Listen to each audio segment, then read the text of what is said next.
तो पुणात्माओं, परमात्मा कबीर जी भी आकर के इस काल को लताड़ते हैं कि दुष्ट तने बड़ा जुल्म कर दिया, तूने परमात्मा की महिमा को समाप्त कर दिया, अपने आप तू भगवान बन बैठा। तो क्या बताते हैं परमात्मा कबीर जी, भला मान चाहे बुरा मान, एक ओछी चाली चाल तन, सतपुरुष बुला दिया आप जना लिया, कुछ ना सोची ही काल तने। भला मान चाहे बुरा मान, एक ओछी चाली चाल तन, सतपुरुष बुला दिया आप जना लिया, कुछ ना सोची ही काल तने। वेद पुराण ये कुरान बना के, ओछा कथ दिया ज्ञान तने, सूक्ष्म वेद का भेद छुपा के, या गलती करी महान तने। वेद पुराण कुरान बनाए, ओछा कथ दिया ज्ञान तने, सूक्ष्म वेद का भेद छुपा के, गलती करी महान तने। ऋषि मुनि निराकार बतावे, साकार कहें पुराण तने, अपनी महिमा आपे गाई, ये जीव कहें भगवान तने। ऋषि मुनि निराकार बतावे, साकार कहें पुराण तने, अपनी महिमा आपे गाई, ये जीव कहें भगवान तने। तपत सिला पे भूने के खावे, ये जीव किए गणे काल तने, सतपुरुष बुला दिया आप जना लिया, कुछ ना सोची ही काल तने।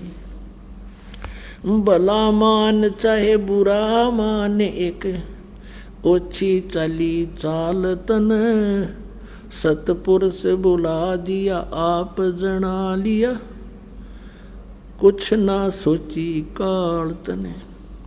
ऋषि मुनि सब करे तपस्या, हे भगवन हमें मोक्ष दिए, तप करवा के राज दे दिया, फिर 184 में ठोक दिए। ऋषि मुनि सब करे तपस्या, हे भगवन हमें मोक्ष दिए, तप करवा के राज दे दिया, फिर 184 में ठोक दिए।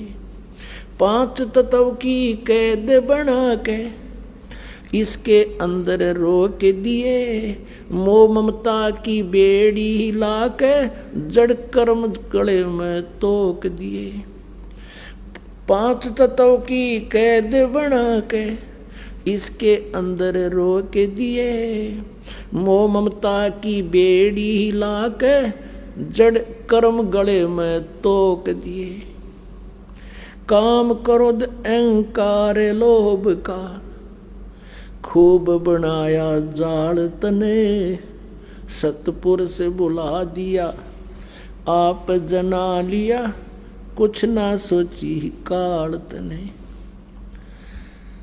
भला मान चाहे बुरा मान, एक ओछी चाली चाल तने, सतपुरुष बुला दिया आप जना लिया, कुछ ना सोची काल तने।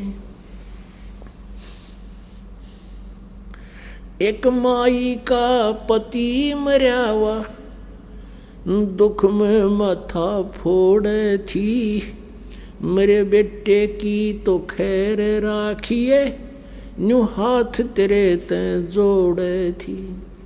एक माई का पति मरा वो, दुख में माथा फोड़े थी, मेरे बेटे की तो खैर राखिए, न्यू हाथ तेरे ते जोड़े थी। उस दुखिया का एक बेटा, वह बेटे पैदन तोड़े थी, अपने पूत की खैर के लिए वो तेरे देई धाम को दौड़े थी। उस दुखिया का एक बेटा, बेटे पदन तोड़े थी, अपने पुत्र की सुरक्षा के लिए तेरे देई धाम पर दौड़े थी। उसके आगे ओ भी खा लिया, कति करी ही न टाल तने। सतपुरुष बुला दिया आप जना लिया, कुछ ना सोची ही काल तने। भला मान चाहे बुरा मान, एक ओछी चली चाल तने। सतपुरुष बुला दिया आप जना लिया, कुछ ना सोची ही काल तने। एक तरफ तो कंस बनाया, और बनाया कृष्ण भगवान तू ही। अपना स्वार्थ सिद्ध करने को ये बना दी चारों खान तू ही। एक तरफ तो कंस बनाया, और बनाया कृष्ण भगवान तू ही। अपना स्वार्थ सिद्ध करने को ये बना दी चारों खान तू ही। सतगुरु जी की मेरे हुई तब, अमन तेरी जान हुई। ओछी उपासना सारी ये छुटगी, अब बुरे कर्मों से आन हुई। सतगुरु जी की मेरे हुई तब, अमन तेरी जान हुई। ओछी उपासना सारी ये मिटगी, ये बुरे कर्मों से आन हुई। राम देवानंद धन मेरे सतगुरु, उद्धार दिया रामपाल तन। सतपुरुष बुला दिया आप जना लिया, कुछ ना सोची ही काल तने। भला मान चाहे बुरा मान, एक ओछी चली चाल तने। सतपुरुष बुला दिया आप जना लिया, कुछ ना सोची काल तने। अब इस शब्द के माध्यम से ये निर्णय किया गया है कि परमात्मा ने इस काल को आकर धिक्कारा और कहा कि तू राजी रह या दुख पा, काल तूने बहुत जुल्म कर दिए हैं। क्या बताते हैं कि तूने सतपुरुष पूर्ण परमात्मा अर्थात मेरी महिमा का नामो निशान मिटा दिया, और अपने आप तू भगवान बन बैठा। नमस्कार सर। नमस्कार जी। सर क्या नाम है आपका? राजवीर दास। सर कहाँ से हैं आप? सर गांव कचोरा, तहसील किरावली, जिला आगरा। सर संत रामपाल जी महाराज से कब जुड़े आप? तारीख 16 महीना 5 2012। सर संत रामपाल जी महाराज से नाम दीक्षा लेने से पहले क्या आप भक्ति साधना भी करते थे? जी हाँ, मैं पैदल गोवर्धन की फेरी लगाता था। 84 ब्रज की परिक्रमा कभी वाहन से नहीं, हमेशा पैदल जाता था। और एक संत थे जिनका नाम था प्रकाशानंद गिरी, उनसे नाम दीक्षा भी ले रखी थी। ओम नमः शिवाय का मंत्र जिन्होंने मुझे जाप के लिए दिया था, उसका जाप भी करता था। और जितनी भी देवी देवताएं त्रिलोकी की सारी पूजा करता था। और उसके बाद में जब समय बचता था तो गांव के देहाती जो सत्संग होते हैं उनमें जाता था। अखंड रामायण जहाँ भी कहीं गांव में होती थी वहाँ पर मैं जाता था। और गांव में भी इतना मेरा वो हो गया था कि जहाँ भी प्रोग्राम अखंड रामायण का होता था मुझे बुलाया जाता था। भगत जी हमारे यहाँ अखंड रामायण का प्रोग्राम है। 4 घंटे से पहले अगर कोई मुझे हटा देता था तो मैं नाराज़ हो जाता था, बोल देता था कि भक्ति नहीं करने देते हो, रामायण नहीं पढ़ने देते हो, क्यों बुला के लाते हो मुझे। ऐसी अटूट मतलब भक्ति में जो उसे समझता था, जो त्रिलोकी देवों की भक्ति है, जिससे मुझे आज तक कोई लाभ नहीं हुआ। 84 की फेरी से केवल घुटनों में दर्द और एड़ियों में दर्द, गोवर्धन की पैदल परिक्रमा जाने से केवल यही सारे दर्द वीर बन चुके थे। और मेन रूप से मैं एक कैंसर का पेशेंट रहा। सर आपके बताए अनुसार आप बहुत कठिन साधक रहे हैं, तो फिर आप संत रामपाल जी महाराज की शरण में कैसे आए? सर मैं कैंसर का पीड़ित एक मरीज था, किसान आदमी था, मेरे पास ज़्यादा पैसा भी नहीं था। जितना भी पैसा था सारा इलाज में खर्च हो चुका था। करीब 1-1.5 लाख रुपया 2 लाख रुपया खर्च हो चुका था। और डॉक्टर हमेशा ऑपरेशन के लिए बोल देते थे। लेकिन रिश्तेदार वगैरह में जनाते थे कि कैंसर का ऑपरेशन होते ही ख़त्म हो जाते हैं। डॉक्टर रुपया भी 2-2.5 लाख मांगते थे। उतना पैसा मेरे पास अब नहीं बचा था, केवल सब्जी के लायक मेरे पास पैसा था। और मैं पीड़ित होकर के चारपाई में पड़ा रहता था। इतना कमज़ोर हो चुका था कि नहाने की इच्छा नहीं करती थी, केवल भीगे हुए कपड़े से पालिश करता था शरीर पर। एक बार ऐसा हुआ कि संत रामपाल जी महाराज के शिष्य एक गाड़ी लेकर पुस्तक सेवा करने के लिए मेरे गांव में आए और मैं चारपाई में पड़ा था। मेरा खेत सूख रहा था, मेरी ज़मीन में खारी पानी था, केवल नहर के भरोसे का खेत था। मैं उसमें सिंचाई करने के लिए परेशान था, नहर बंद हो चुकी थी, खेत सूख रहा था। तो मैं वहाँ घूम के आता था लकड़ी के सहारे से, और आके जैसे ही चारपाई पे मैं लेटा तो मैंने कानों से माइक की आवाज़ सुनी। तो मैंने अपने छोटे बच्चे से कहा, बेटे आवाज़ किसकी आ रही है? बच्चे ने कहा, पापा ये कोई गाड़ी पुस्तक बेच रही है। तो मैंने कहा कि बेटा एक पुस्तक ले आओ। घर पे पैसा नहीं था। मेरी घरवाली मेरे दर्द की दवा लाने के लिए 60 रुपये किसी पड़ोसन से मांग कर लाई थी। तो मैंने उससे कहा इसे 10 रुपये दे दो। उस समय 10 रुपये मात्र ले रहे थे गाड़ी में जो ज्ञान गंगा के लिए। तो मैंने उससे कहा इसे 10 रुपये दे दो, एक पुस्तक मंगा लो। तो घरवाली झुंझला करके कहने लगी कि सारी अलमारी भरी पड़ी हुई है, रामायण, सुख सागर, शिव पुराण, देवी पुराण और प्रेम सागर, सुख सागर, क्या क्या भरा पड़ा हुआ है, गीता भरी पड़ी हुई है, इतनी पुस्तकों से झिकते नहीं, अभी एक पुस्तक और ले आओ। मैं 60 रुपये पड़ोसन से मांग के लाई हूँ, क्या इनको भी ले लोगे? फिर हाय हाय करोगे, दर्द की दवा काहे से आएगी, सब्जी के लिए भी पैसा नहीं है। मैं बोला मैं परमेश्वर की कृपा से थोड़ा दर्द सहन कर लूँगा, एक पुस्तक मेरे लिए मंगा दो। तो घरवाली ने झुंझला करके वो 60 रुपये फेंक दिए, ले जाओ इनको भी, फेंक दो इनको, जा करके ले आओ पुस्तक सारी पैसों की। तो बच्चा एक पुस्तक लेके आया और लाने के बाद मैंने उस पुस्तक को पढ़ा। तो मैं तो त्रिदेवों का साधक था, ब्रह्मा विष्णु की उपासना करता था, ओम नमः शिवाय का जाप करता था। मुझे बड़ा अटपटा लगा।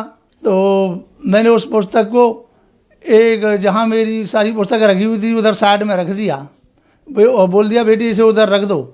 बच्ची ने उसको ले जाके जहाँ मैं दीपक जलाता था और आरती वगैरह करता था, पूजा वगैरह करता था, उधर पुस्तक को रख दिया ले जा करके। दूसरे दिन खेत की तरफ गया तो निराशा मिली, नहर में पानी नहीं था, सिंचाई का कोई साधन नहीं था। जब मैं घर पर आया पालिश की तो मैंने कहा बेटी थोड़ा मेरी वो श्रीमद् भगवद गीता की पुस्तक दे दो, उसमें मैं थोड़ा अध्ययन कर लूँ। तो बच्ची ने उठा करके ज्ञान गंगा नामक पुस्तक मेरे हाथ में दे दी। मैंने झुंझला कर बच्ची से कहा बेटी ये पुस्तक आपने मुझे क्यों दे दी, ये तो बकवास पुस्तक है, मुझे वो दो श्रीमद् भगवद गीता। बच्ची आलस्य से कहने लगी पापा आज इसी को पढ़ लो, कल उसे पढ़ लेना। तो 2 दिन पे छोड़ने के बाद जब मैं उसे पढ़ने लगा तो उसमें जो मैंने शिव पुराण में अध्ययन किया वही चैप्टर मिले। उन पेजों पे मैंने देखा जिसमें लिखा हुआ था ज्ञान गंगा में कितने पेज पे, वो मैंने देखे कुछ गीता के अध्याय और पृष्ठ लिखे हुए मिले, उनको भी मैंने देखा। एक आर्य समाज का प्रवर्तक का उसके पास भी जाता था, वो कुछ वेदों की बातें बताता था। मैं उस पुस्तक को लेकर के उसके पास पहुंचा तो मैंने उसको बताया कि तू तो गलत बताता था मुझे, तेरी तो गलत साधना है। ये देखो इस ज्ञान गंगा पुस्तक में क्या लगा हुआ है। ज्ञान गंगा पुस्तक को मैंने 3 बार पढ़ा और मुझे कुछ राहत की सांस बीमारी में भी मिलने लगी और मेरे दिल में ऐसा उत्साह हुआ, ऐसी चाहना होने लगी कि मुझे इस संत के दर्शन करने चाहिए। ऐसे संत कहाँ मिलेंगे? और मैं समझता था कि पीले कपड़े होंगे, क्योंकि मैंने तो ऐसे ही संतों से मुलाकात की थी, दाढ़ी वाड़ी बड़ी होगी, बाल वाल बड़े होंगे। अब मेरी लालसा उनसे मिलने के लिए ज़्यादा लालायित होने लगी और मैं कुछ परेशान होने लगा, लेकिन बीमारी के कारण जाने में भी असमर्थ था। एक दिन मैंने सोचा कि आज कुछ भी हो मैं संत रामपाल जी महाराज के दर्शन करने के लिए अवश्य जाऊंगा। तो मैंने किसी को साथी बनाने के लिए खोजा, लेकिन गांव में कोई भी साथी नहीं मिला। एक वाल्मीकि जो कबीरपंथी बताते थे, लेकिन उनका कबीरपंथ मुझे मतलब सुहावना नहीं लगा। वो कुछ बधाई वगैरह गाते थे। तो मैंने उनको जाके पूछा कि भाई आप कबीरपंथी हो, ये कबीरपंथी की पुस्तक मुझे मिली है, इन संत रामपाल जी के पास मुझे ले चलोगे? तो बोलते हो आप कहाँ जाओगे, आप हमारे पास आइए और अरोठा गांव में हमारे गुरु ज्ञानदास जी हैं, उनसे आप दीक्षा ले लीजिए। जी नहीं, मुझे ये स्वीकार नहीं है। मैं अपने आप चल पड़ा और मैंने ज्ञान गंगा को साथ में रखा। ज्ञान गंगा में से एक फ़ोन नंबर मुझे मिला और मैंने उनसे फ़ोन किया कि सर ये फ़ोन नंबर आपका है। एक बार मूड में आया कि ऐसा तो नहीं ये लोग इन्होंने सेट कर रहे हों इसलिए फ़ोन नंबर इन्होंने दे दिए हों इनको, तो इससे ज़्यादा ग्राहक इनके पास आते रहें, कुछ न कुछ तो वहाँ जाके चढ़ाना पड़ता होगा, तो इनकी आमदनी बनी हुई हो इस तरीके से। लेकिन फिर भी कुछ अंदर से भावना हुई कि एक बार चल के देखो। निजामुद्दीन दिल्ली से उतर के मैंने कुछ देखा नहीं था और थोड़ा पैदल आगे गया। मैंने पूछा कि साहब मुझे हरियाणा जाना है, हरियाणा में कैसे पहुंचूंगा? तो एक सज्जन ने कहा कि आप उधर रोड पे पहुंच जाइए, बस को हाथ मार देना और वो बस आएगी, आप ISBT पहुंच जाना, वहाँ से आप पहुंच जाओगे। उसके बाद जब मैं वहाँ गया तो मुझे अनुभव नहीं था कि कौन नंबर से गाड़ियाँ जाती हैं, या मैं देहाती आदमी था तो मैं हर बस को हाथ देता था लेकिन बस रुकती नहीं थी। प्रभु ने मुझे इतनी सामर्थ्य दे दी कि निजामुद्दीन से और ISBT तक मैं पैदल पैदल चला गया। और मैंने जाके कंडक्टर से पूछा कि मुझे हिसार जाना है और बरवाला पहुंचना है, तो कंडक्टर ने मुझे 90 रुपये का टिकट दे दिया और मैं उसे लेकर के चला गया। जाने के बाद हाँ, पैसे भी मुझे उस वाल्मीकि से मिले थे जो कबीरपंथी बनता था, पैसे भी मेरे पास ज़्यादा नहीं थे। अब लेकर चला गया, उसने मुझे बरवाला बस स्टैंड पर उतार दिया। रात का 1 बजा हुआ था। तो मैंने पूछा कंडक्टर से, सर मुझे बरवाला आश्रम पे जाना है, संत रामपाल जी के आश्रम पे, वहाँ कैसे पहुँचूँगा? तो बोलता है कि 1 नंबर पर खिड़की पर चले जाओ, वहाँ पे आपको चंडीगढ़ जाने वाली बस मिलेगी, उससे आप निकल जाना। तो मैं जब वहाँ गया तो खिड़की वाले ने बोल दिया कि अब बस नहीं मिलेगी, टाइम ओवर हो चुका है, 12 बजे तक ही बस चलती है। तो मैंने सोचा जब परमात्मा निजामुद्दीन से ISBT तक पैदल लाए तो यहाँ से भी ले जाएंगे। मैं पैदल पैदल वहाँ से चल दिया। चलने के बाद मेरे तो यही भ्रम था कि ऐसा आश्रम होगा, कहीं झोंपड़ी वगैरह बनी हुई होगी, कोई झंडे वगैरह लगे हुए होंगे। आश्रम मुझे मिला, उसमें लाइट वगैरह कुछ जली हुई थी, लेकिन मैंने उसे किसी की कोठी या वो समझा और मैं आगे निकल गया। और निकल करके जब मैं परेशान हो गया चलते चलते, रात का 2-2:30 बज चुका था, मैंने फिर मेहरा साहब को फ़ोन किया तो गाड़ी में बैठा के ले गए। और मैं नशा बहुत करता था, तम्बाकू खाता था कुबेर नाम की, और बीड़ी पीता था 502 की, हुक्का भर के तम्बाकू भी पीता था, शादी पार्टियों में दारू वगैरह भी इस्तेमाल कर दिया था। उसके बाद जब मैं आश्रम में पहुंचा तो यहाँ से घर से पूरे बंडल तम्बाकू वगैरह ले गया था। आश्रम में जब गाड़ी ने मुझे छोड़ा कि आप अंदर चले जाओ जी, तो एक भगत जी वहाँ पे मिले जो रामपाल जी महाराज के शिष्य थे। उन्होंने मेरी तलाशी ली और देख करके कहा कि आप तो नशा बहुत करते हैं। मैं बोला जी हाँ, कि यहाँ तो मुक्ति मार्ग है, नशा मार्ग नहीं है भगत जी। आप ऐसा करो, ये बीड़ी वगैरह इस डब्बे में डाल दो, बीड़ी तम्बाकू। मैं बोला साहब इसके बिना मैं जी नहीं सकता, ये तो मेरी आखिरी सांस के साथ जाएंगी और इसके बिना तो मेरे बहुत गैस बनेगी, मेरे बहुत पेट में दर्द होगा, मैं व्याकुल हो जाऊंगा। भगत जी ने मुझे समझाया कि ठीक है, अगर जब व्याकुल होंगे हम आपको ये देंगे निकाल के, इस डब्बे में रख दो। उसके बाद पहले दिन मैंने सत्संग सुना, दर्द में कुछ राहत मिलने लगी, लेकिन समझ में मेरी कुछ नहीं आया। दूसरे दिन कुछ भक्त लोग वहाँ मिले और मेरी भी कुछ समझ में धीरे धीरे आने लगा। भक्तों ने मुझसे परेशानी पूछी, मैंने उनको प्रॉब्लम बताई और उन्होंने मुझे समझाया भक्तों ने कि आप किसके साथ आए हो। मैं बोला साहब मैं तो ज्ञान गंगा पुस्तक पढ़ने से आया हूँ, कितने भक्तों की पीड़ाएं ठीक हो गई हैं, परमात्मा हो सकता है मेरी भी पीड़ा ठीक कर दे, तो इन संत जी की शरण में आया हूँ। तो उन्होंने बोला कि आप नामदीद चलो, आपको तुरंत आराम मिलेगा। उसके बाद दूसरे दिन संत रामपाल जी महाराज से नाम दीक्षा ली। सर बहुत कठिनाइयों के होते हुए आपने संत रामपाल जी महाराज से नाम दीक्षा ली, तो क्या संत रामपाल जी महाराज से नाम दीक्षा लेने के बाद आपकी परेशानियां दूर हुई? जी हाँ सर, जितनी भी मेरी पीड़ा थी, सांस फूलती थी और कैंसर का रोग था, डॉक्टर ने मुझे यही बताया था आप अगर ऑपरेशन नहीं कराओगे तो आपकी लास्ट स्टेज है, घर पर जाइए और बच्चों से बोलो आपकी सेवा करें और आपका फिर कोई इलाज नहीं है, ये कैंसर आपका फूट जाएगा, ये काफ़ी बड़ा हो चुका है और आप स्वर्ग सिधार जाओगे।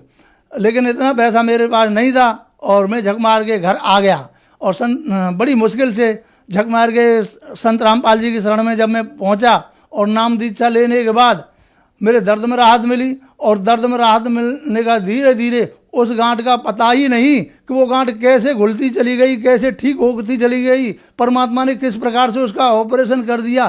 पड़ोसी भी कहने लगे कि देखो कैंसर सबको खाता है, ये बंदा कैंसर को भी खा गया, न जाने कहाँ से मंत्र सीख के आया है कैंसर का। देखो इसके पास कैंसर का मंत्र है, इसको कैंसर हुई तो मीठी कैंसर हुई, दुनिया को कैंसर खाती है, कैंसर को खा गया। ऐसा इंसान आज तक हमने नहीं देखा। ऐसे कह के लोग हंसने लगते हैं आज भी। संत रामपाल जी की कृपा से और मेरा कैंसर भी ठीक हो गया, सांस फूलना भी बंद हो गया, जितने भी परेशानी थी सारी दूर हो गई। एक बच्ची मेरी बहुत बीमार रहती थी, उसकी ससुराल वालों ने जहाँ तहाँ डॉक्टर अशोका और AK गुप्ता, डॉक्टर पटनी, उनसे काफ़ी इलाज कराया था। लास्ट में उन्होंने कहा कि पैसा खर्च हम करेंगे जी, आप इसको ले जाइए जहाँ भी आप कहेंगे, जिन डॉक्टर से आप इलाज कराना चाहेंगे उनसे हम इनका इलाज कराएंगे और पैसा हमारा, आप सलाह दीजिए, हम हार चुके हैं, हम थक चुके हैं। तो मैंने उनसे कहा कि देखिए जी, मेरे यहाँ संत रामपाल जी महाराज से बढ़कर कोई भी डॉक्टर नहीं है, कोई भी परमेश्वर नहीं है, कोई भी वैद्य नहीं है।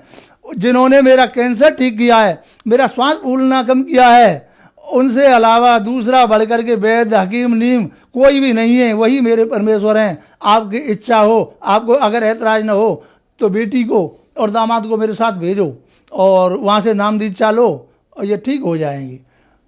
तो उन्होंने कहा कि आप अपनी बेटी को ले जाइए और लड़का हमारा बाद में ले लेगा। तो मैं अपनी बच्ची को वहाँ लाया और बच्ची को वहाँ लाने के बाद में उसको नामदान दिलाया और नामदान देने के बाद ही उसे राहत मिलती चली गई। राहत मिलने के बाद वो तुरंत ठीक हुई। आज वो लड़की भी बिल्कुल स्वस्थ है और मैं भी बिल्कुल स्वस्थ हूँ, मुझे कोई परेशानी है। संत रामपाल जी की कृपा से, संत रामपाल जी के महाराज के शरण में आने से मेरे सारे लाभ हो गए।